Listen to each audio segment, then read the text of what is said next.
এবনিয়া কোন জায়গায় এখন আসেন দেখা করি আপনার সাথে। দাদু কথা কওয়া বাদ দাও মানুষদের সাথে। আজকে নতুন ভিডিওর কাজ করে যাচ্ছ, কিরকম লাগছে আজকে ভিডিওর কাজ করে? অস্থির, ভিডিওটা না দেখলে পুরাই মিস করবেন, যদি দেখেন তাহলে বুঝতে পারবেন ভিডিওটা কিরকম। তুমি তোমার কেমন লাগতেছে আজকে হ্যাঁ ভিডিওটা? অস্থির লাগতেছে সেই। দাদু এই যে খালি মেয়ে মানুষের সাথে কথা না ভাই আজকে শুটিং এ ভালো ফিল লাগতেছে। আজকে শুটিং করবো একটা নতুন, আপনারা সবাই ভিডিওটা দেখবেন। আমরা হলো কমেন্টে লিংকটা দিয়ে দেবো, ঠিক আছে? ইউটিউব চ্যানেলে আপনারা সবাই সাবস্ক্রাইব করে আসবেন এবং একটা লাইক দিবেন। আর ভালো না লাগলে পরে আশিক দাদাকে ভালো না লাগলে আশিক দাদাকে কি পোকা মারবে নাকি? তোমার কথাবার্তা তাই বাস থেকে ক্যামেরাম্যান, কি অবস্থা তোমার?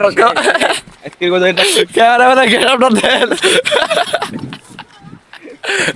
আজকের ওয়েদারটা খুব সুন্দর, খুব ফিল পাচ্ছি আজকে আমরা। আজকে ওয়েদারে ছাতু লাগবে না আমার ভিডিও করার সময়। এই যে খালি দেন, খালি মেয়ে মানুষের সাথে চ্যাটিং দেন, খালি চ্যাট করা ধরা পড়ে গেছে। এই দেন, এই দেন, এই দেন, করে গেল মোবাইলে দেখি রোদের জন্য তো ধরাই পড়ছে না।